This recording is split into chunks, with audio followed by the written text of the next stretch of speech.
اب آج کا میرا موضوع ہے شہادت علی رضی اللہ تعالیٰ عنہ۔ اصل میں حضرت علی رضی اللہ تعالیٰ عنہ کی شہادت بھی اسی الفتنۃ الکبریٰ کا تسلسل ہے۔ وہ جو عبداللہ ابن سبا کا پیدا کردہ عظیم ترین فتنہ تھا، اسی کا ایک نتیجہ حضرت علی کی شہادت بھی ہے، لیکن وہ بات ذرا تفصیل سے سمجھنی ہوگی، اور اس کے لیے میں ممنون احسان ہوں۔ حال ہی میں ایک کتاب چھپی ہے، ڈاکٹر سید رضوان علی ندوی، وہ محقق ہیں تاریخ کے، انہوں نے بڑی تاریخی تحقیق کے بعد جو باتیں بیان کی ہیں وہ میں آپ کے سامنے رکھ رہا ہوں۔ عرب میں جنوب مغرب کی کونے میں، جہاں یہ یمن بھی آباد ہے، اس کے اوپر نجران ہے، اسی علاقے میں یمامہ کا علاقہ کہلاتا ہے۔ یہاں ایک قبیلہ آباد تھا، بنو تمیم۔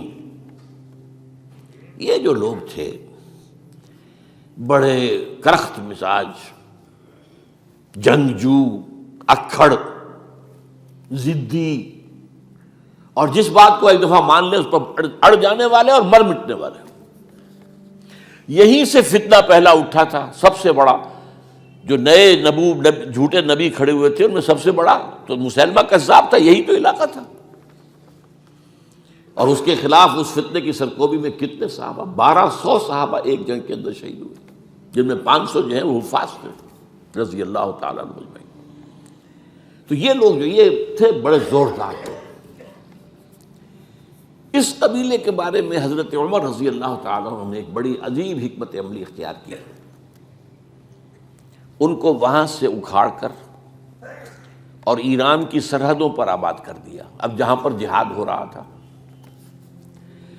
تاکہ ان کے اندر جو یہ جنگجوئی ہے یہ اب اس مقصد کے لیے استعمال ہو، اب وہ دارالاسلام کی توسیع کے مقصد کے لیے استعمال ہو، اور وہ ہوئی۔ حضرت عمر نے 2 چھاونیاں بنائی تھی رضی اللہ تعالیٰ، کوفہ اور بصرہ، کیونکہ ظاہر بات ہے کہ اب جو اسلام کا دائرہ پھیل رہا تھا اور اسلامی حکومت پھیل رہی تھی، اور زیادہ تر جو ہے مشرق کی طرف پھیل رہی تھی، ایران اور خراسان وغیرہ کی طرف، تو اب مدینے سے اس کا کنٹرول اتنا آسان نہیں تھا، فاصلہ تھا، تو چھاونیاں بنائیں تاکہ یہ اس سرحد کے اوپر یہ موجودہ مرکز رہے، یہاں فوجیں موجود رہیں، کہیں کوئی بغاوت ہو تو اس کو کچلنے کے لیے وہ قوت فوری طور پر دستیاب ہو سکے۔ یہ لوگ ہیں کہ جو عبداللہ ابن سبا کی فتنے سے سب سے زیادہ متاثر ہوئے۔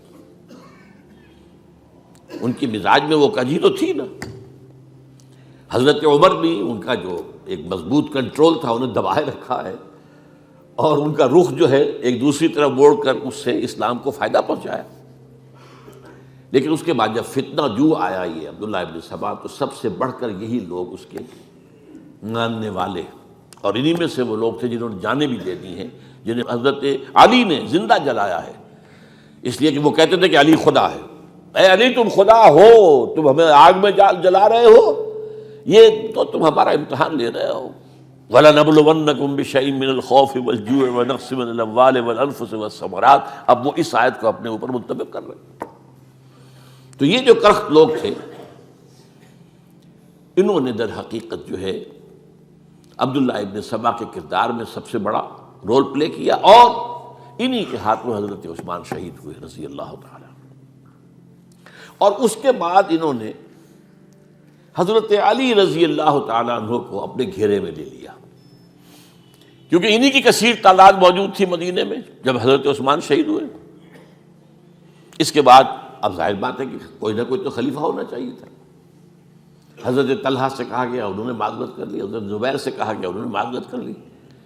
اب ظاہر بات ہے کہ حضرت علی آخر امت کو چھوڑا تو نہیں جا سکتا تھا بغیر امام کے، انہوں نے قبول کر لی، اگرچہ حضرت حسن روکتے رہے کہ ابا جان یہ ان لوگوں کی بیعت جو ہے آپ قبول نہ کیجیے۔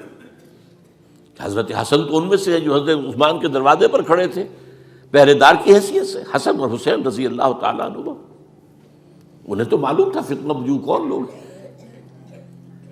اس کے بعد حضرت علی رضی اللہ تعالیٰ عنہ نے اسی حکمت سے، جس حکمت کے تحت حضرت عمر نے یہ چھاونیاں آباد کی تھیں، دارالخلافہ بھی مدینے سے کوفہ منتقل کر دیا، تاکہ پورے عالم اسلام کو کنٹرول کیا جا سکے اس مرکز کے ساتھ۔ اس کا نتیجہ یہ نکلا کہ اب گویا کہ حضرت علی کے گرد ان لوگوں کا گھیراؤ مکمل، کوفے میں یہی تو آباد تھے، کوفی یہی تو تھے، حضرت عمر نے انہیں لا کے یہاں آباد کیا تھا۔ جب حضرت علی نے کوفے کو اپنا دارالخلافہ قرار دیا تو گویا کہ ان کا پھر عمل دخل بہت بڑھ گیا۔ ایک طریقے سے یوں کہا جا سکتا ہے کہ انہوں نے اب حضرت علی رضی اللہ تعالیٰ عنہ کو اپنے محاصرے میں لے لیا۔ چنانچہ جنگ جمل کے موقع پر یہ ہوا ہے کہ صلح ہو گئی تھی، حضرت عائشہ رضی اللہ تعالیٰ عنہ کے جو نمائندے تھے اور ادھر سے حضرت علی، صلح ہو گئی تھی، طے ہو گیا تھا کہ ہاں قاتلین عثمان کو جو ہے اس کو سزا دی جائے گی، قصاص لیا جائے گا حضرت عثمان کی قتل کا۔ لیکن ان لوگوں نے 10,000 آدمی کھڑے ہو گئے کوفے کے اندر، ہم سب قاتل ہیں عثمان کے، لو قصاص ہم سے اگر لے سکتے ہو، جس کے نتیجے میں اور انہوں نے جنگ شروع کر دی۔ اور جب جنگ شروع ہو جائے تو پھر اس کے بعد تو کوئی نہیں دیکھ سکتا کیوں شروع ہوئی، کیسے شروع ہوئی، کس نے شروع کی۔ اب تو یا مارو یا مرو، دو ہی باتیں ہوتی ہیں۔ 10,000 مسلمان ایک رات میں شہید ہوئے جنگ جمل۔ اب اس کے بعد حضرت علی رضی اللہ تعالیٰ عنہ کی خلافت جو ہے حضرت امیر معاویہ نے ماننے سے انکار کر دیا۔ جب تک قاتلین عثمان کو سزا نہیں دیتے ہم بیعت نہیں کریں گے۔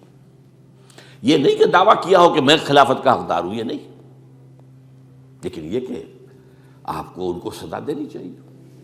اب یہ تھا وہ مخمصہ جس میں حضرت علی رضی اللہ تعالیٰ عنہ وہ فرماتے تھے تو میرا ساتھ دو تو میں ان قاتلین عثمان سے سزا جو ہے ان کو سزا دے سکوں۔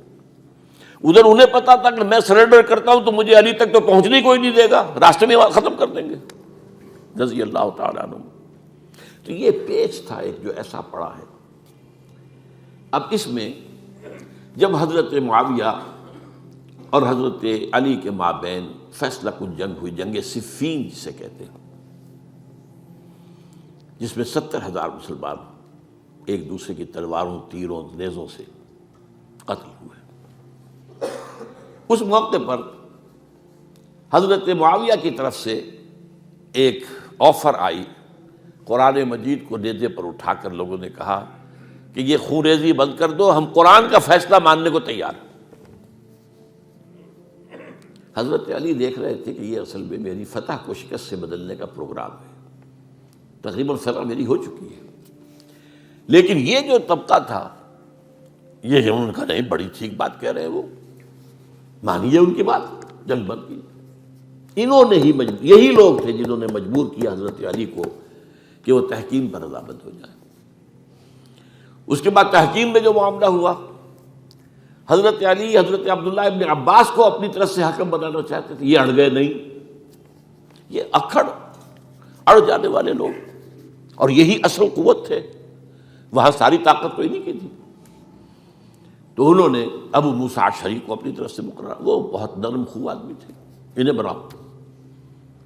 بہرحال جو بھی بات طے ہوئی، اب تاریخ کی روایتوں میں اختلاف ہو سکتا ہے، کہا یہ جاتا ہے کہ طے تو یہ ہوا تھا حکمین کے مابین، ادھر سے ابو موسیٰ اشعری، ادھر سے عمرو بن العاص رضی اللہ تعالی عنہما، کہ آپ اپنے جو کلائنٹ ہیں حضرت علی آپ انہیں معزول کر دیجئے، میں معاویہ کو معزول کر دیتا ہوں، پھر جو ہے مسلمان فیصلہ کر لیں کسی اور کی عبادت۔ انہوں نے کھڑے ہو کے کہہ دیا میں علی کو معزول کرتا ہوں، اور عمرو بن العاص نے کہا کہ میں معاویہ کو قائم کرتا ہوں۔ اب یہ ہے روایت، واللہ عالم اس میں کتنا سچ ہے کتنا جھوٹ ہے، میں کوئی مورخ نہیں ہوں، میں کوئی تاریخ کا محقق نہیں ہوں۔ اس کے بعد جو ہے اب یہ لوگ انہوں نے کہا کہ مانیے تحکیم کو، اور جب انہوں نے حضرت علی نے اس تحکیم کے فیصلے کو ماننے سے انکار کیا تو باغی ہو گئے، حضرت علی کو کافر قرار دیا، اور جا کر ایک جگہ پر حرورہ ایک جگہ تھی وہاں پر جا کے جمع ہو گئے، جتھا بندی کی، بہت بڑی طاقت پر وہاں انہوں نے طے کیا کہ علی بھی کافر ہو گیا، معاویہ بھی کافر ہو گیا، عمرو بن العاص بھی کافر ہو گئے، سب کافر ہیں۔ حضرت علی کی طرف سے ایک گئے سفیر ان سے بات کرنے کے لیے، تو انہوں نے کہا تم ہی نے تو کہا تھا کہ تحکیم کو تسلیم کرو، کہ ہاں ہم نے گناہ کیا تھا، کفر کیا تھا، ہم توبہ کی ہم نے۔ اگر علی بھی مان لے کہ میں نے مان کر کفر کیا تھا، اب میں توبہ کرتا ہوں، تو ہم ان کی بات مان لیں گے۔ اب حضرت علی اس طرح کا جھوٹ کیسے بولتے ہیں؟ انہوں نے تو کوئی کفر نہیں کیا تھا۔ بہرحال انہوں نے پھر بھی نرمی برتی کہ دیکھو اگر تم کوئی خونریزی نہیں کرو گے، فساد نہیں مچاؤ گے، تو میں تمہیں کچھ نہیں کہوں گا۔ لیکن وہ اپنی ان شرارتوں سے بعد نہیں آئے۔ تو پھر تیسری جو بڑی جنگ ہوئی ہے ان جنگوں میں، جنگ نہروان کہلاتی ہے، حضرت علی کی جنگ خوارج کے ساتھ، جس میں 4000 خارجی جو ہیں وہ قتل ہوئے۔ اور یہ بات اب آپ نوٹ کر لیجئے کہ یہ لوگ جیسا کہ اکھڑ بھی تھے لیکن اپنی بات پر ڈٹ جانے والے تھے، لیکن ساتھ ہی دیندار بھی تھے، نمازی اور روزہ دار بھی تھے۔ یہ اس طرح کے لوگ نہیں تھے کہ جو فاسق اور فاجر ہو، بس یہ مزاج کا ایک ہے، جو بات دل میں بیٹھ گئی اڑ گئے۔ تو یہ اصل میں انہوں نے پھر فیصلہ کیا کہ اور تو ہمارے بس میں اب کچھ نہیں ہے، ان تینوں کو قتل کر دیا جائے، علی کو بھی اور معاویہ کو بھی اور عمرو بن العاص کو بھی۔ تو ایک جگہ ان کی سازش ہوئی، 3 آدمی معین ہو گئے، ایک ہی وقت کا طے فیصلہ ہو گیا، فلاں تاریخ کو فجر کے وقت تم جاؤ، وہ تم کوفے کی جامع مسجد میں، جب علی نماز جماعت کرا رہے ہو خنجر مارو انہیں۔ اور یہ اس کا نام ابن ملجم تھا، خارجی، یہ وہی لوگ بنو تمیم کے لوگ۔ دوسرا جو تھا وہ دمشق میں حضرت معاویہ کو قتل کرنے، شہید کرنے کے لیے پہنچ گیا۔ تیسرا مصر پہنچ گیا حضرت عمرو بن العاص کو۔ اب یہ بات اللہ کی طرف سے ہے، یہ تو اس کی مشیت ہے، اس کا فیصلہ ہے۔ حضرت علی پر وار کارگر ہوا، آپ شہید ہو گئے۔ حضرت معاویہ پر وہ وار ذرا اوچھا پڑا، زخمی تو ہوئے لیکن آپ کی جان بچ گئی۔ عمرو بن العاص اس روز مسجد میں کسی معذوری کی وجہ سے، عذر کی وجہ سے فجر میں آ ہی نہیں سکے، لہذا حضرت علی کی شہادت ہو گئی۔ اب یہ ہے اصل پس منظر، کن لوگوں نے کیا شہید، اصل میں وہ سمجھ لینے کی بات ہے۔ یہ خوارج نے شہید کیا، لیکن خوارج کا فتنہ سبائی فتنے ہی کا آف شوٹ ہے، اسی کے ذیل میں ہے، اسی کی ایک شاخ ہے، اسی کا ایک نتیجہ ہے۔ یہ خوارج جو ہے بعد میں بھی ان کی مسلسل جو ہے وہ جنگیں رہی ہیں۔ بہرحال اس صورتحال کو یہ سمجھ لیجئے کہ یہ خلفائے ثلاثہ رضی اللہ تعالی عنہ، حضرت عمر شہید، عثمان شہید، علی شہید۔ عجیب بات ہے کہ تینوں کا نام عین سے شروع ہوتا ہے، عمر عین سے، عثمان عین سے، علی عین سے، تینوں شہید ہوئے ہیں۔ لیکن یہ کہ یہ ہے تاریخی پس منظر۔